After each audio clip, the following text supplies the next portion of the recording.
எல்லாருக்கும் வணக்கம். கதை பொம்மா வித் ஆர்ஜி. நம்மளோட சேனலில் habits of highly effective people புக்கை 20 நிமிஷமாக ஒரு பாட்டாக நம்ம படிச்சிட்ருக்கோம். வாங்க இன்றைக்கி மேற்கொண்டு படிக்க ஸ்டார்ட் பண்ணலாம். முதலில் புரிந்து கொள்ள முயற்சி செய்யுங்கள், பிறகு புரிந்து கொள்ளப்பட முயற்சியுங்கள். மனிதர்களுக்கு இடையான கருத்து பரிமாற்றம் அதிக பலனளிப்பதாக அமைவதற்கு இக்கொள்கை இன்றியமையாதே ஆகும். குணநலன்களும் கருத்து பரிமாற்றமும். இக்கணத்தில் நான் எழுதியுள்ள ஒரு புத்தகத்தை நீங்கள் படித்து கொண்டிருக்கிறீர்கள். படிப்பது, எழுதுவது ஆகிய இரண்டுமே கருத்து பரிமாற்றத்தின் வெவ்வேறு வடிவங்கள்.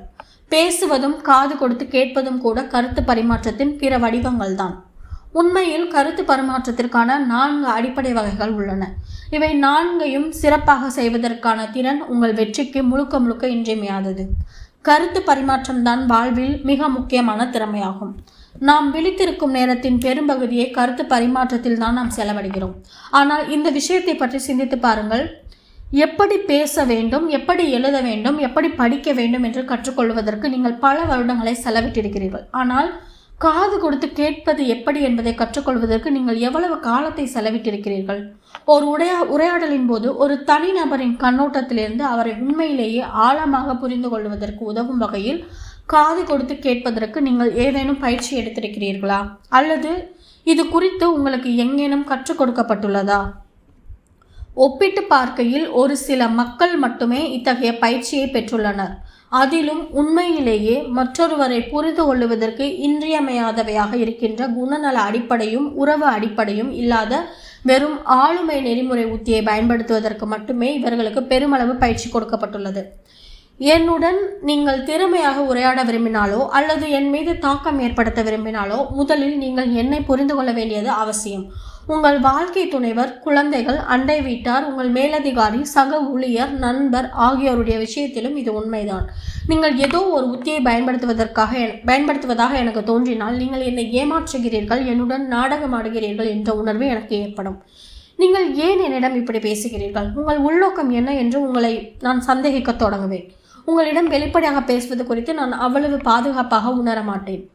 நீங்கள் என் மீது தாக்கம் ஏற்படுத்த விரும்பினால் உங்கள் உண்மையான நடத்தையை கொண்டு மட்டுமே அதை உங்களால் சாதிக்க முடியும். உங்கள் நடத்தை உங்களுடைய குணநலன்களிலிருந்து இயல்பாக வெளிப்படும்.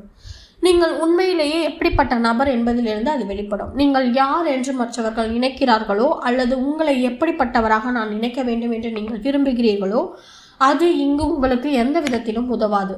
உங்களுடனான என்னுடைய அனுபவத்திலிருந்து உங்களை நான் முழுமையாக அறிந்து கொள்வேன். உங்களுடைய குணநலன்கள் தொடர்ந்து வெளிப்பட்டு கொண்டே இருப்பதோடு மட்டுமல்லாமல் அவை பல தகவல்களை தெரிவித்து கொண்டும் இருக்கின்றன.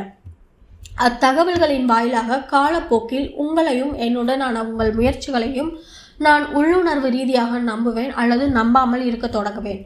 ஒரு சமயம் நீங்கள் பரிவுடன் நடந்து கொள்ளுகிறீர்கள், வேறொரு சமயம் கடுமையாக நடந்து கொள்ளுகிறீர்கள் என்றாலோ உங்கள் நடத்தையானது பிறருடைய முன்னிலையில் வேறு விதமாகவும் தனிமையில் வேறு விதமாகவோ இருந்தாலோ உங்கள் வாழ்க்கை இருமை இயல்பு கொண்டதாக இருந்தாலோ உங்களிடம் வெளிப்படையாக பேசுவது எனக்கு கடினமான காரியமாக இருக்கும்.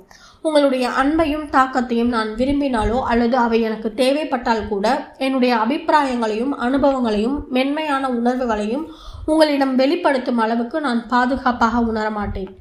என்ன நிகழும் என்று யாருக்கு தெரியும்? ஆனால் நான் உங்களிடம் மனம் விட்டு பேசாதவரை, நீங்கள் என்னையும் என்னுடைய தனித்துவமான சூழ்நிலையையும் உணர்வுகளையும் புரிந்து கொள்ளாதவரை எனக்கு என்ன அறிவுரை கொடுக்க வேண்டும் அல்லது பரிந்துரைக்க வேண்டும் என்பது உங்களுக்கு தெரியாது. நீங்கள் கூறுவது நல்லதாகவும் அருமையானதாகவும் இருந்தாலும் கூட அது எனக்கு பொருத்தமானதாக இருக்காது. உங்களுக்கு என் மீது அக்கறை உள்ளது என்றும் நீங்கள் என்னை மெச்சுகிறீர்கள் என்றும் என்னிடம் நீங்கள் கூறக்கூடும். அதை நம்புவதற்கு நான் நிச்சயமாக ஏங்கி நிற்பேன். ஆனால் என்னை நீங்கள் புரிந்து கொள்ளாத போது எப்படி உங்களால் என்னை மெச்ச முடியும்? உங்கள் வார்த்தைகள் மட்டுமே எனக்கு கேட்கின்றன, ஆனால் வெறும் வார்த்தைகளை என்னால் நம்ப முடியாது. நீங்கள் கூறுவது எனக்கு தேவை என்பதை நான் அறிந்திருந்தாலும் கூட உங்களுடைய தாக்கத்திற்கு ஆளாவதற்கு நான் பயப்படுகிறேன். என்னை தற்காத்து கொள்ள துடிக்கிறேன்.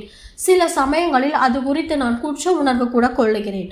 என்னுடைய தனித்துவத்தை நீங்கள் மெச்சாதவரை உங்களுடைய அறிவுரை என் மீது எந்த விதமான தாக்கத்தையும் ஏற்படுத்தாது. எனவே மனித உறவுகளில் நடைபெறும் கருத்து பரிமாற்றங்களில் நீங்கள் உண்மையிலேயே ஆற்றல் மிக்கவராக விளங்க விரும்பினால் வெறும் உத்தியை கொண்டு அதை உங்களால் செய்ய முடியாது. குணநலன்களின் அடிப்படையில் அமைந்த வெளிப்படையான கருத்து பரிமாற்றத்தையும் நம்பிக்கையும் ஊக்குவிக்கின்ற புரிந்துணர்வோடு காது கொடுத்து கேட்பதற்கான திறமைகளை நீங்கள் உங்களிடம் உருவாக்கி கொள்ள வேண்டும். இதயங்களுக்கிடையே ஒரு பரிவர்த்தனையை ஏற்படுத்துகின்ற உணர்ச்சி ரீதியான வங்கி கணக்குகளை நீங்கள் உருவாக்க வேண்டும். புரிந்துணர்வோடு காது கொடுத்து கேட்பது. முதலில் புரிந்து கொள்ள முயற்சியுங்கள் என்பது கருத்து கண்ணோட்டத்தில் மிக ஆழமான ஒரு மாற்றத்தை உள்ளடக்கிய ஒன்று. பொதுவாக மற்றவர்களால் நாம் புரிந்து கொள்ளப்படுவதற்கு நாம் முயற்சிப்போம். பெரும்பாலான மக்கள் அடுத்தவரை புரிந்து கொள்ளும் நோக்கத்தில் காது கொடுத்து கேட்பதில்லை. அவருக்கு பதிலளிக்கும் நோக்கத்தில் தான் காது கொடுத்து கேட்கின்றனர். ஒன்று அவர்கள் பேசுவார்கள் அல்லது பேச தயாராகி கொண்டிருப்பார்கள். அடுத்தவர் கூறும் விஷயத்தை இவர்கள் தங்களுடைய சொந்த கண்ணோட்டத்தின் மூலமாக வடிகட்டி கொண்டிருப்பார்கள். தங்களுடைய சுய புராணத்தை மற்றவர்களின் வாழ்க்கையில் வாசித்து கொண்டிருப்பார்கள். உங்கள் உணர்வு துல்லியமாக எனக்கு புரிகின்றன. நானும் இதே சூழ்நிலையில் இருந்திருக்கிறேன். என்னுடைய அனுபவத்தை நான் உங்களிடம் கூறுகிறேன். அவர்கள் தங்களுடைய சொந்த திரைப்படங்களை மற்றவர்களின் நடத்தைக்குள் தொடர்ந்து புகுத்தி கொண்டிருக்கிறார்கள். தாங்கள் சந்திக்கும் ஒவ்வொருவருக்கும் அவர்கள் தங்கள் மூக்கு கண்ணாடியை பரிந்துரைக்கிறார்கள். தன் மகள், வாழ்க்கை துணைவர், சக ஊழியர் போன்ற யாரேனும் ஒருவருடன் அவர்களுக்கு ஒரு பிரச்சனை ஏற்பட்டால் அந்நபர் என்னை புரிந்து கொள்வதே இல்லை என்பதுதான் அவர்களுடைய மனப்போக்காக இருக்கிறது. ஒரு தந்தை ஒரு முறை என்னிடம், என் மகனை என்னால் புரிந்து கொள்ளவே முடியவில்லை, நான் கூறுவதை அவன் ஒருபோதும் காது கொடுத்து கேட்பதே இல்லை என்று கூறினார். அதற்கு நான், நீங்கள் கூறியதை நான் அப்படியே மீண்டும் கூற அனுமதியுங்கள். உங்கள் மகன் நீங்கள் கூறுவதை காது கொடுத்து கேட்காததால் உங்களால் அவனை புரிந்து கொள்ள முடியவில்லை, சரிதானே என்று கேட்டேன். ஆமாம், சரிதான் என்று அவர் பதிலளித்தார். நான் மீண்டும் ஒரு முறை முயற்சித்து பார்க்க விரும்புகிறேன். உங்கள் மகன் நீங்கள் கூறுவதை காது கொடுத்து கேட்காததால் உங்களால் அவனை புரிந்து கொள்ள முடியவில்லை, அப்படித்தானே என்று மீண்டும் அவரிடம் கேட்டேன். அவர் பொறுமை இழந்தவராக, நான் அதைத்தான் கூறினேன் என்று கூறினார். ஒருவரை புரிந்து கொள்ள வேண்டும் என்றால் அவர் கூறுவதை நீங்கள் காது கொடுத்து கேட்க வேண்டும் என்றல்லவா நான் நினைத்தேன் என்று கூறினேன். ஓ என்றார் அவர். ஒரு நீண்ட மௌனம் நிலவியது. அவர் மீண்டும் ஓ என்று கூறினார். அவருக்குள் தெளிவு பிறக்கத் தொடங்கியது. அவனுடைய நிலைமை எனக்கு புரிகிறது. அவன் சந்தித்து கொண்டிருக்கும் பிரச்சனைகளை பற்றி எனக்கு தெரியும். நானும் இதே பிரச்சனைகளை எதிர்கொண்டேன். அவன் ஏன் நான் கூறுவதை செவிமடுக்க மறுக்கிறான் என்பதைத்தான் என்னால் புரிந்து கொள்ள முடியவில்லை என்று நான் நினைக்கிறேன் என்று அவர் கூறினார். தன் மகனின் தலைக்குள் உண்மையிலேயே என்ன ஓடிக்கொண்டிருந்தது என்பது பற்றிய யோசனை அவருக்கு எல்லளவும் கூட இருக்கவில்லை. அவர் தன் தலைக்குள் எட்டி பார்த்து தன்னுடைய மகன் உட்பட உலகம் முழுவதையும் தான் பார்த்து விட்டதாக நினைத்தார். நம்மில் பலரும் இதே தவறைத்தான் செய்கிறோம். நாம் நம்முடைய சொந்த நியாயங்கள் மற்றும் சுய புராணத்தால் நிரம்பியுள்ளோம். மற்றவர்கள் நம்மை புரிந்து கொள்ள வேண்டும் என்று நாம் விரும்புகிறோம். நம்முடைய உரையாடல்களில் நாம் ஒருவர் மட்டுமே பேசிக்கொண்டிருக்கிறோம். அடுத்தவருக்குள் என்ன நிகழ்ந்து கொண்டிருக்கிறது என்பதை நாம் உண்மையிலேயே ஒருபோதும் புரிந்து கொள்வதில்லை. இன்னொருவர் பேசும்போது பின்வரும் நிலைகளில் ஏதேனும் ஒரு நிலையிலிருந்து நாம் வழக்கமாக காது கொடுத்து கேட்கிறோம். அவர் கூறுவதை நாம் உண்மையிலேயே கவனிக்காமல் இருந்துவிட்டு அவரை முழுமையாக புறக்கணிக்கக்கூடும். அல்லது அவர் கூறுவதை கேட்பது போல் நாம் பாசாங்கு செய்யக்கூடும். ஓ அப்படியா, சரி. அல்லது உரையாடலின் சில குறிப்பிட்ட பகுதிகளை மட்டுமே கவனித்துவிட்டு மற்றவற்றை நாம் ஒதுக்கிவிடக்கூடும். மழலையர் பள்ளிக்கு செல்லும் குழந்தைகள் நம்மிடம் பேசும்போது நாம் பெரும்பாலும் இப்படித்தான் நடந்து கொள்கிறோம். அல்லது அடுத்தவர் கூறும் வார்த்தைகளின் மீது ஒருமித்த கவனத்தையும் ஆற்றலையும் குவித்து அவருடைய பேச்சை நாம் கூர்ந்து கவனிக்கக்கூடும். ஆனால் புரிந்துணர்வோடு காது கொடுத்து கேட்டல் என்ற மிக உயர்ந்த 5வது நிலையை நம்மில் வெகு சிலரை கடைபிடிக்கிறோம். புரிந்துணர்வோடு காது கொடுத்து கேட்டல் என்று நான் கூறும்போது கூர்ந்து கவனித்தல் அல்லது கவனித்த பிறகு எடுத்துரைத்தல் போன்ற உத்திகளை பற்றி நான் குறிப்பிட விரும்பவில்லை. அடுத்தவர் கூறுவதை வார்த்தைக்கு வார்த்தை அப்படியே கூறுவது அது. அந்த வகையான காது கொடுத்து கேட்டல் என்பது திறமை சார்ந்த விஷயம்.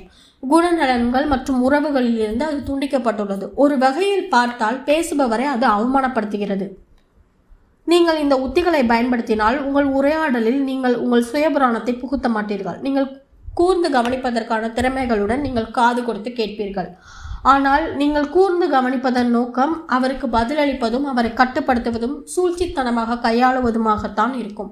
புரிந்துணர்வோடு காது கொடுத்து கேட்டல் என்று நான் கூறும்போது புரிந்து கொள்ளும் நோக்கத்தில் கவனித்து கேட்பது என்று பொருள். முதலில் ஒருவரை உண்மையாக புரிந்து கொள்ள முயற்சி செய்யுங்கள். இது முற்றிலும் வேறுபட்ட ஒரு கண்ணோட்டமாகும். புரிந்துணர்வோடு காது கொடுத்து கேட்டல் என்பது அடுத்தவருடைய கட்டமைப்பிற்குள் நுழைந்து பார்க்கிறது. நீங்கள் அதன் ஊடாக பார்க்கிறீர்கள். அவர்கள் எந்த விதத்தில் உலகத்தை பார்க்கிறார்களோ அதே விதத்தில் நீங்களும் பார்க்கிறீர்கள். நீங்கள் அவர்களுடைய கண்ணோட்டத்தை புரிந்து கொள்ளுகிறீர்கள், அவர்களுடைய உணர்வுகளை புரிந்து கொள்ளுகிறீர்கள். புரிந்துணர்வு என்பது அனுதாபம் அல்ல. அனுதாபம் என்பது ஒரு வகையான உடன்படிக்கை, ஒரு விதமான எடை போடுதலாகும். சில சமயங்களில் இது அதிக பொருத்தமான உணர்ச்சியாகவும் பதிலாகவும் இருக்கும். ஆனால் பெரும்பான்மையான நேரங்களில் அனுதாபம் காட்டப்படும் மக்கள் இதை தங்களுக்கு சாதகமாக பயன்படுத்திக் கொள்கின்றனர். இது அவர்களை மற்றவர்கள் மீது சார்ந்திருக்கும்படி செய்துவிடுகிறது. புரிந்துணர்வோடு காது கொடுத்து கேட்பது என்றால் நீங்கள் ஒருவருடன் ஒத்துப்போவது என்று அர்த்தமாகாது.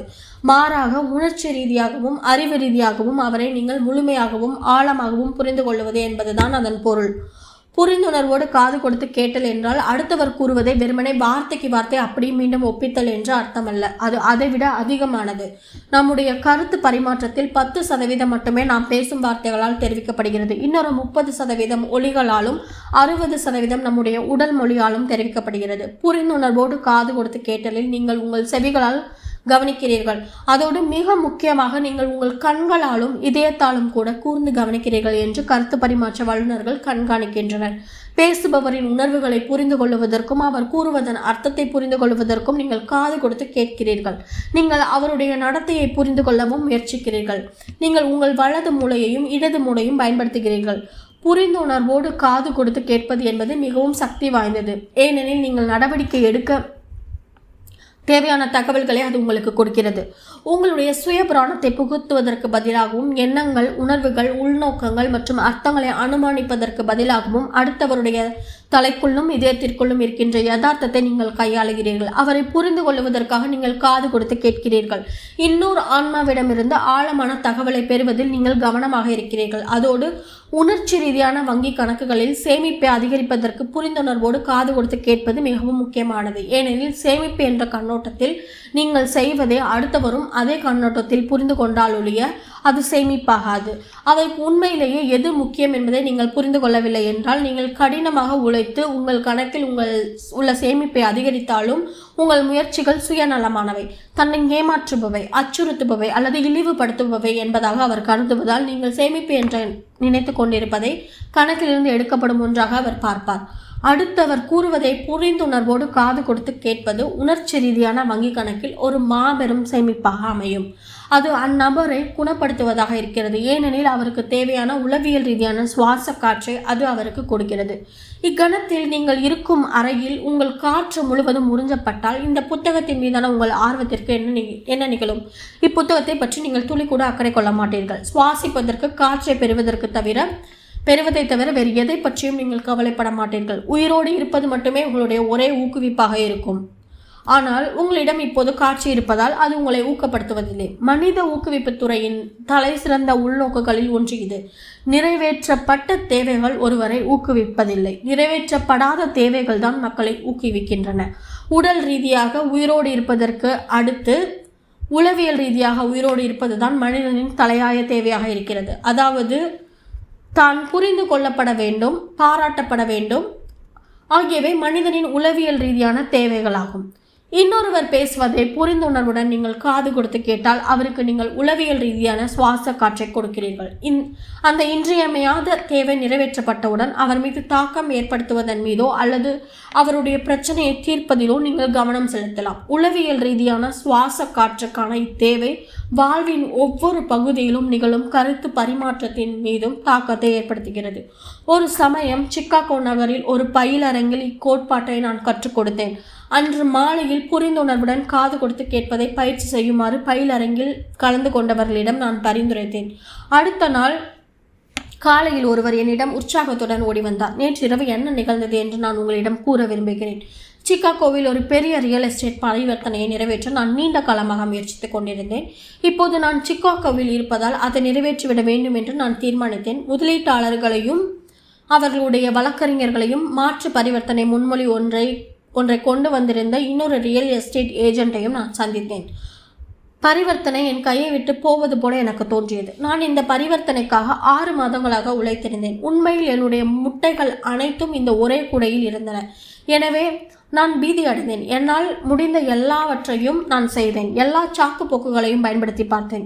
எனக்கு தெரிந்த விற்பனை உத்திகள் அனைத்தையும் நான் பயன்படுத்தினேன். இறுதியாக இதன் முடிவை இன்னும் சிறிது காலம் நம்மால் தள்ளி போட முடியுமா என்று நான் அவர்களிடம் கேட்டேன். ஆனால் ஏற்கனவே இந்த பரிவர்த்தனை நீண்ட காலமாக இழுபறியாக இருந்து வந்திருந்ததால் இதை முடிப்பதில் எல்லோரும் மும்மரமாக இருந்தனர் என்பது வெளிப்படையாகவே தெரிந்தது. எனவே என்னை நானே இவ்வாறு கேட்டுக்கொண்டேன். பயிலரங்கில் இன்று நான் கற்றுக்கொண்டதை முயற்சித்து பார்த்தால் என்ன? முதலில் அவர்களை புரிந்து கொண்டு பிறகு அவர்கள் என்னை புரிந்து கொள்வதை நான் ஏன் முயற்சிக்க கூடாது? இழப்பதற்கு எனக்கு இதில் எதுவும் இல்லை. பிறகு நான் அவரிடம் சென்று உங்கள் நிலை என்ன என்பதையும் என்னுடைய பரிந்துரைகள் குறித்த உங்களுடைய கவலைகளையும் உண்மையிலேயே நான் புரிந்து கொண்டுள்ளேனா என்பதை நான் உறுதி செய்ய விரும்புகிறேன். அவற்றை நான் புரிந்து கொண்டுள்ளதாக நீங்கள் உணரும்போது என்னுடைய முன்மொழிவு பொருத்தமானதாக இருக்கிறதா இல்லையா என்று நாம் பார்க்கலாம் என்று கூறினேன். அவருடைய சூழ்நிலையில் என்னை வைத்து பார்ப்பதற்கு நான் உண்மையிலேயே முயற்சித்தேன். அவருடைய தேவைகளையும் கவலைகளையும் நான் மீண்டும் அவரிடம் எடுத்துரைத்த போது அவர் வெளிப்படையாக பேசத் தொடங்கினார். அவர் கவலை கொண்டிருந்த விஷயங்களை பற்றியும் அவர் எதிர்பார்த்த விளைவுகளை பற்றியும் நான் எவ்வளவு அதிகமாக உணர்ந்தேனோ அவ்வளவு அதிகமாக அவற்றை வெளிப்படுத்தினேனோ அவர் அவ்வளவு அதிகமாக மனம் விட்டு பேசினார். இறுதியில் எங்கள் உரையாடலுக்கு நடுவே அவர் தன் மனைவியை தொலைபேசியில் தொடர்பு கொண்டார். அப்போது என்னை பார்த்து டீல் உங்களுக்குத்தான் என்று கூறினார். ஆச்சரியத்தில் நான் வாயடைத்து போனேன். இப்போது நான் பிரம்மையில் தான் இருக்கிறேன் என்று அவர் என்னிடம் கூறினார். அந்த மனிதருக்கு உளவியல் சுவாச காற்றை கொடுத்து தன் வாயிலாக இவர் உணர்ச்சி ரீதியான வங்கி கணக்கில் ஒரு பெரும் சேமிப்பை ஏற்படுத்தியிருந்தார். அப்படிப்பட்ட சமயங்களில் தொழில்நுட்ப அம்சங்களை விட மனித உறவு முக்கியமாகிவிடுகிறது. முதலில் புரிந்து கொள்ள முயற்சிப்பதும் பரிந்துரைப்பதற்கு முன்பாக பிரச்சனையை கண்டறிவதும் கடினம்தான். இத்தனை வருடங்களாக உங்களுக்கு மிக சிறப்பாக பலனளித்து வந்துள்ள ஒரு மூக்கு கண்ணாடியை இன்னொருவருக்கு கொடுப்பது குறுகிய காலத்தில் மிகவும் சுலபம். ஆனால் நாளடைவில் அது உற்பத்தியையும் உற்பத்தி திறனையும் தீவிரமாக குறைக்கிறது. மற்றவர்கள் எந்த நிலையிலிருந்து அல்லது எந்த சூழ்நிலையில் இருந்து வருகிறார்கள் என்பதை துல்லியமாக புரிந்து கொள்ளாமல் ஒரு சகசார்பு உற்பத்தியில் உச்சபட்ச உற்பத்தியை உங்களால் அடைய முடியாது. தாங்கள் புரிந்து கொள்ளப்படவில்லை என்ற உணர்வு நீங்கள் தொடர்பு கொள்ளும் மக்களுக்கு ஏற்பட்டால் அவர்களிடம் உயர்ந்த உணர்ச்சி ரீதியான வங்கி கணக்குகளை உங்களால் வைத்துக் கொள்ள முடியாது. புரிந்துணர்வுடன் காது கொடுத்து கேட்பதில் ஆபத்தும் இருக்கிறது. அடுத்தவருடைய பேச்சை நீங்கள் காது கொடுத்து கேட்கும்போது நீங்கள் வெளிப்படையாக இருப்பதால் நீங்கள் அவருடைய தாக்கத்திற்கு ஆளாகக்கூடிய வாய்ப்பு அதிகமாக உள்ளது. நீங்கள் எளிதில் தூண்டப்படும் நிலையில் இருப்பீர்கள். எனவே இத்தகைய அனுபவத்தில் ஈடுபடுவதற்கு ஏராளமான பாதுகாப்பு உணர்வு உங்களுக்கு மிகவும் அவசியம். நீங்கள் ஒருவர் மீது தாக்கம் ஏற்படுத்துவதற்கு அவர் உங்கள் மீது தாக்கம் ஏற்படுத்த வேண்டும். இது ஒரு வகையில் ஒரு முரண்பாடுதான். அப்படி என்றால் நீங்கள் உண்மையிலேயே புரிந்து கொண்டாக வேண்டும். அதனால்தான் 1வது 2வது மற்றும் 3வது பழக்கங்கள் மிக முக்கியமான அடித்தளங்களாக விளங்குகின்றன. வெளியிலிருந்து வருகின்ற தூண்டுதல்களையும் தாக்கங்களையும் மன அமைதியோடு வலிமையோடும் கையாளக்கூடிய ஒரு கொள்கை மையத்தை, ஒரு மாற்றமற்ற உள்ளார்ந்த மையத்தை அவை உங்களுக்கு கொடுக்கின்றன. பரிந்துரைப்பதற்கு முன் கண்டறியுங்கள். முதலில் புரிந்து கொள்ள முயற்சிப்பது அல்லது பரிந்துரைப்பதற்கு முன் கண்டறிவது கடினமானதாகவும் சிறிது ஆபத்தானதாகவும் இருந்தாலும் இது வாழ்வின் பல பகுதிகளில் வெளிப்படுகின்ற ஒரு சரியான கொள்கையாகும். உண்மையான தொழில்முறை வல்லுநர்களின் அடையாளம் இதுதான். ஒரு மருத்துவரிடம் செல்லும்போது அவருடைய கண்டுபிடிப்பில் உங்களுக்கு நம்பிக்கை இல்லை என்றால் அவர் பரிந்துரைக்கும் மருந்துகளிலும் உங்களுக்கு எந்த விதமான நம்பிக்கையும் இருக்காது. எங்களுடைய மகள் ஜென்னி 2.5 மாத குழந்தையாக இருந்தபோது ஒரு சனிக்கிழமை என்று மிகவும் நோய்வாய்ப்பட்டாள். அன்று எங்கள் சமூகத்தில் ஒரு கால்பந்து போட்டி நடைபெற இருந்தது. கிட்டத்தட்ட அனைவருமே அதில் உற்சாகமாக இருந்தனர். அது ஒரு முக்கியமான போட்டியாக இருந்ததால் சுமார் 60,000 பேர் அங்கு குழுமி இருந்தனர். என் மனைவி சாண்ட்ராவும் நானும் அப்போட்டியை கண்டுகளிக்க விரும்பினோம். ஆனால் ஜென்னியை வீட்டில் விட்டு செல்ல நாங்கள் விரும்பவில்லை. அவளுக்கு வாந்தியும் வயிற்றுப்போக்கும் இருந்தது. எங்களுக்கு கவலை அளித்தது. போட்டியை காண வந்திருந்தவர்களில் ஒரு மருத்துவரும் இருந்தார். அவர் எங்கள் குடும்ப மருத்துவர் அல்ல. ஆனாலும் அவர் மட்டும்தான் அங்கு இருந்தார். ஜென்னியின் நிலைமை மோசமானதால் அவரிடம் மருத்துவ ஆலோசனை பெறுவதென்று நாங்கள் தீர்மானித்தோம். போட்டி நடைபெறவிருந்த அரங்கத்தை தொலைபேசியில் அழைத்து என் மனைவி அவருடன் பேசினார். அது போட்டியின் ஒரு முக்கியமான தருணமாக இருந்ததால் அந்த மருத்துவரின் குரலில் எரிச்சல் கலந்திருந்ததை என் மனைவியால் உணர முடிந்தது. யார் இது என்று அந்த மருத்துவர் கேட்டார். என் பெயர் சாண்ட்ரா. எங்கள் மகள் ஜென்னிக்கு உடல்நிலை சரியில்லை. அவளை பற்றி எங்களுக்கு கவலையாக இருக்கிறது. என்ன பிரச்சனை என்று அவர் கேட்டார். அறிகுறிகளை என் மனைவி அவருக்கு தெரிவித்தார். அதற்கு அந்த மருத்துவர், நீங்கள் எந்த கடையில் மருந்து வாங்குவீர்கள்? நான் அவர்களை அழைத்து உங்கள் குழந்தைக்கான மருந்துகளை கொண்டு வந்து தரும்படி கூறுகிறேன் என்று கூறினார். என் மனைவி தொலைபேசி வைத்துவிட்டு திரும்பிய போது அவசரத்தில் அந்த மருத்துவருக்கு முழுமையான விவரங்களை தான் கொடுக்காததை உணர்ந்தார். ஆனாலும் தான் போதுமான அளவு விவரங்களை கொடுத்திருந்ததாக அவர் நினைத்தார். ஜென்னி 2.5 மாத குழந்தை என்பது அவருக்கு தெரியும் என்று நீ நினைக்கிறாயா என்று நான் மனைவியிடம் கேட்டேன். நிச்சயமாக அவருக்கு தெரிந்திருக்கும் என்று என் மனைவி பதிலளித்தார். ஆனால் அவர் நம்முடைய மருத்துவர் அல்ல. அவர் ஜென்னிக்கு இதுவரை வைத்தியம் பார்த்தது கூட கிடையாது. அவருக்கு நிச்சயமாக தெரிந்திருக்கும். நீங்கள் கவலைப்படாதீர்கள். இதோட இன்னைக்கான பார்ட்டை நம்ம முடிச்சுக்கலாம். நாளைக்கு மேற்கொண்டு படிக்க ஸ்டார்ட் பண்ணலாம். கண்டிப்பாக இந்த பதிவு உங்களுக்கு பயனுள்ளதாக இருந்திருக்கும் நம்புகிறேன். பயனுள்ளதாக இருந்துச்சுன்னா கதைப்போமா வித் ஆர்ஜி சேனலை லைக் பண்ணுங்கள், ஷேர் பண்ணுங்கள், கமெண்ட் பண்ணுங்கள். கண்டிப்பாக சப்ஸ்கிரைப் பண்ணுங்கள். தேங்க்யூ.